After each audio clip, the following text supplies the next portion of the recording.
The judge hit the gavel. The sound was like a drum in Daniel Hayes' chest. Guilty, the judge said.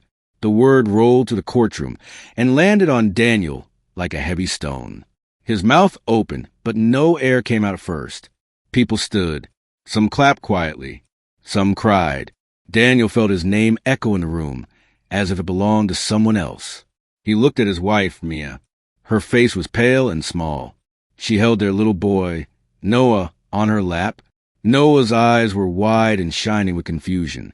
Daniel knew inside that he had not done the thing they said he had done. He had not been there. He had not hurt anyone. But the jury had seen the pictures and heard the words. They had believed the story the police told them. Now the judge would say how many years Daniel would spend in prison. The number sounded like a different language. 25 to life. Daniel tried to speak. He looked at the jury and said, "I didn't do it." His voice shook. He looked at the man whose face was in every paper. The man the town wanted answers about. He wanted them to know the truth. He wanted the world to notice the facts, the gaps, the things that did not make sense. But his words were small there. The judge read the sentence. The bailiffs took Daniel's hands in metal cuffs. He was led away. People in the gallery leaned forward, then let out long sighs, some of relief, some of grief. Outside the courthouse, cameras flashed. A news van blared its headlines. That was a shocking moment, the high point when the jury got it wrong. The whole town felt it was finished. Daniel felt like the ground had slipped. He thought of his boy and how the world would teach Noah that his daddy was bad. He thought of the small blue jacket Noah liked, and of the way Mia would fold his shirts now with a hard edge. But before the sentence, before the cuffs, there had been other nights. There had been the day the police came in black coats and asked questions. There had been the night the store was robbed and a man was hurt. There had been the voice on the phone that pointed fingers. There had been mistakes and small truths that together made a lie look real. To understand how the jury got it wrong, you must begin at the start. Daniel Hayes was a quiet man who liked simple things. He fixed bicycles at the shop on Main Street. He knew how to put a wheel back on and how to make a squeaky brake stop its noise. He loved his family more than anything. His wife, Mia, worked in a school cafeteria. Their son, Noah, liked drawing planes and lining up toy cars. Daniel kept his life steady. He never drank too much. He never yelled. He smiled a lot at the kids in town. One late October night, a robbery happened at the city's small jewelry store. It was a kind of store with glass cases that glinted like tiny lakes.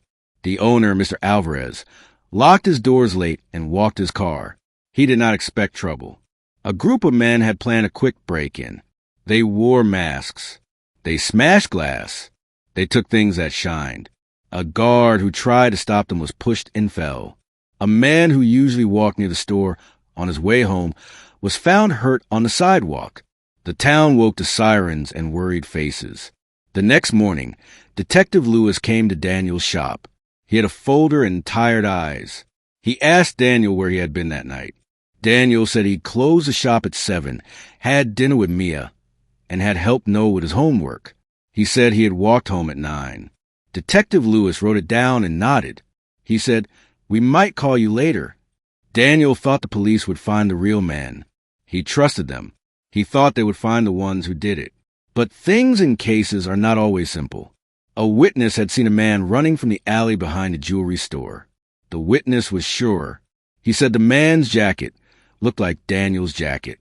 He was sure because the jacket had a small tear on the left sleeve, and Daniel's jacket had a similar tear. The witness pointed Daniel out in a photo lineup. People remember faces in the wrong way sometimes. Memories mixed with fear and time. The witness's voice in the courtroom was strong. He said, "That's him." The judge and jury heard it. Also, a key piece of evidence was a small scrap of fabric found near the broken glass. That scrap had a thread that matched some stitching on a bag sold at the bike shop, where Daniel had once worked before owning his store. The police showed the jury the bag, and it looked like a match. The prosecutor painted a picture. Daniel knew a way to get to the store. He had the bag. He had the jacket. He must have been there. Daniel had an alibi. His neighbor, Mrs. Caldwell, had heard him in his yard at the time and waved as he walked past her porch. She peered through her curtains and waved. But the man who had been hurt that night later said he had seen the robber's face in a flash, like lightning, and it etched into him. The jury weighed all this. The lawyers argued. The prosecutor spoke loudly. The defense whispered. The jury, made of people from town, thought hard and then chose. Before the trial, the police had focused on Daniel because of small clues. Some detectives followed a line that seemed to connect him to the scene. Others wanted to look elsewhere, but in the swirl of people and pressure to solve a crime quickly, it can be easy to follow the tape someone else cuts. The real thieves had left tiny things that did not fit the story, but those things got lost among the big noises. The witness certainty, the matching thread, the picture in the paper. People needed justice fast. The town wanted to sleep without fear. Daniel sat through long days in court. He listened to people describe the night in ways that made his stomach drop. He watched Mr. Alvarez in the witness chair, rubbing his hands like he was counting invisible coins and telling the jury he had been terrified. The judge watched the lawyers. Daniel's lawyer did the best he could, but sometimes the best is not enough. Evidence that might have helped Daniel came late. A store camera had a glare at the time that hit a quick shadow. A police report had a missing note. Small things that could have helped Daniel stay free were not found in time. When the verdict came, Daniel tried to hold his head high. He thought about what would happen next. He thought of the prison bus and the new life he had not chosen. He thought of his mother, who had raised him alone and had taught him to answer back with kindness. He thought of Noah's laugh and how it would sound now when people whispered in the playground. He felt fear for his boy and for Mia. He felt an ache for the open sky. The prison they took him to was tall and gray. The guards put him in a small cell with a thin mattress and a barred window. The grind of daily life in prison was hard to explain. Days looked like copies of each other. Breakfast, count, work in the laundry, a small slice of yard time, and then lights out. The world outside kept moving. Seasons changed. Inside, time felt thick and sticky. Daniel learned how to fold his shirt just to keep a small part of himself exact. He wrote letters to Mia. Mia wrote back and folded the paper carefully so the words lasted. Noah drew pictures and slipped them through the metal visiting glass. Daniel pinned those pictures to the wall above his bed and read them when he missed home. Prison changed people.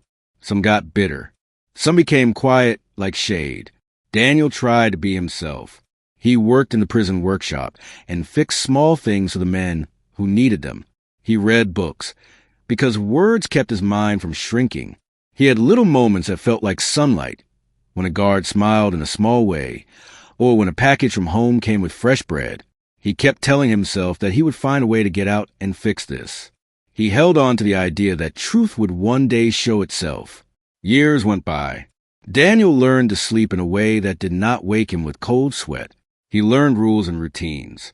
Mia visited when she could. Noah grew taller and learned to read whole books by himself. Their visits were hugs through glass. Daniel saw Noah's face change with each visit. It made him proud and broken at the same time. Inside the prison, Daniel met men who told their stories.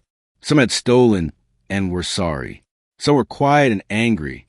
One man named Marcus had been in for many years and taught Daniel to keep his head down. "Don't make trouble," Marcus said one afternoon. "Trouble makes you notice." Daniel listened and nodded. He kept his small, steady life. Back in town, whispers sometimes turned to new rumors. A detective, Elena Moritz, kept reading old files late at night. She had a feeling. She was not the lead detective on Daniel's case, but her name kept appearing across reports in soft notes. She liked to puzzle things out like tangles. She looked at the evidence again because she could not stop thinking about the scar on the man who ran from the store and the way the witness remembered to laugh. Detective Moritz found small things that looked like threads. She saw the missing note a different way, and she wanted to ask more questions.